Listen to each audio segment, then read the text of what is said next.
Global respondents believe that the United States provides the best equity investment opportunity in the year ahead, followed by China, with 1% believing South Africa offers the best equity opportunity. Investment professionals worldwide expect the global economy to grow an average of just 2% in 2015, and that's according to the Chartered Financial Analysts Institute in its 2015 Global Market Sentiment Survey, and it was presented today in Bryanston here in Johannesburg. And Nerina Visser of the CFA Society is here to tell us about the purpose of this survey. Thank you very much for joining us. My pleasure. Thanks for having me, Colin. All right, the 2% expectations of the whole economic outlook for South Africa, or rather of the world, at 2%. But when you look at the figure by the IMF last year around July, they predicted 3.8%. So why such a drop? Well, I think part of it is because we actually see those expectations being lowered all the time. So the IMF continued throughout 2014 to lower the expectations for 2014. And similarly, we're seeing a moderation of those expectations for 2015 as well.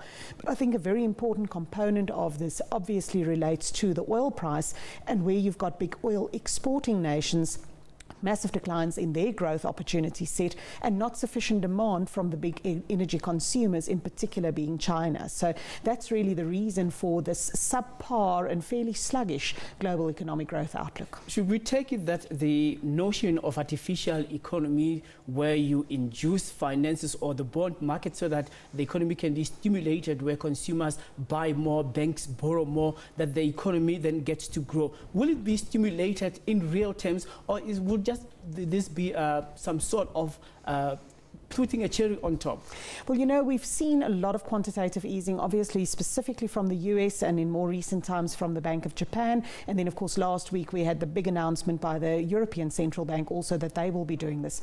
One of the problems with this is that if that excess money and that additional money supply doesn't actually find its way into the real economy, it ends up really just inflating asset prices. So inflating asset prices not as in consumer inflation, but rather pushing up equity markets, and even to some extent pushing up bond markets and commodity markets also. So that's the key, that we need to see this excess money actually making its way all the way through the financial system, through the banks, and actually end up in the real economy, so that we can have job creation, infrastructure development, and then we'll see that the process is actually successful in terms of boosting global growth. But that is not always the case. When we say we're stimulating the economy by inducing more borrowing and credit granting to consumers, people borrow money for the wrong reasons, hence you had the collapse of able.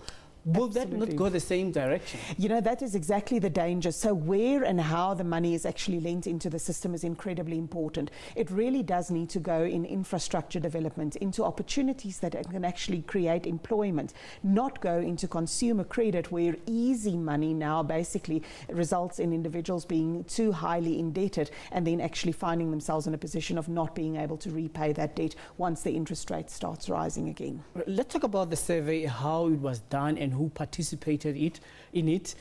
How accurate is it going to be, given that there are changes and fluctuations in market sentiment across the world, given that all the regional economies have their own uniqueness in nature? So the CFA Institute is a global organization of around 200,000 investment professionals worldwide, and the South African Society is actually one of the bigger ones globally. So that's a first very positive point for South Africa. In terms of this global survey, all the charter holders worldwide were invited to participate in this survey. Clearly not everybody did, but we had sufficient response from South African investment professionals that in addition to the global survey, they could actually publish some South African specific results. And they were able to do this for many of the other large economies in the world as well. So really providing an opportunity to compare your local market to the global outlook, but also get a sense of what do each of these regions in the world see as the biggest risks and the biggest opportunities in the investment markets for 2015. I would like to take it down to South Africa, given that we are having constraints regarding power supply. Projecting economic outlook, given that business sentiment would be low in terms of business not being able to plan ahead because of the interruptions. How do you then hone in the concept? Most definitely, that is so true. When you look also at the responses that came from the survey, South African investment professionals are not very positive about the outlook for especially the equity market in South Africa for 2015. 2015. Most of the respondents felt that markets like the US and to a lesser extent China, and even some of our BRICS counterparts, so India and Russia, for example, were expected to be better investment destinations for South Africans. But this comes back to what you were saying, things change all the time, and I think certainly two of the aspects that was never anticipated by anybody globally was the extent of the fall in the oil price during the second half of last year.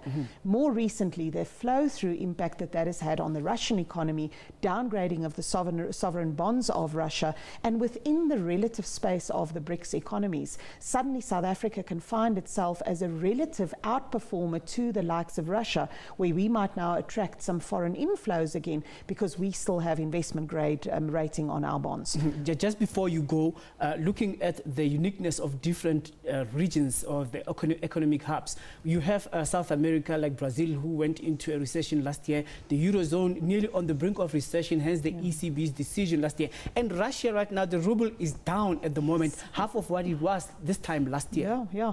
You know what, it's a very difficult global investment decisions to make, but the interesting thing is that irrespective of where the survey was conducted, the two major risk factors and factors to consider as far as global respondents were concerned was the ability of the European economy to recover, so what the ECB did last week was incredibly important, and the second and just as important one is the ability of the Chinese economy to have at least a soft landing and not a hard landing, and really continue to be the supportive engine of growth for world growth to America that it's been in recent years. So those remain the two key issues to consider in 2015. All right, thank you very much for talking to us. My pleasure. We're speaking there to Nerina Visser, who is from the CFA, talking to us about the global economic outlook and, of course, South Africa's challenges regarding load shedding and business confidence.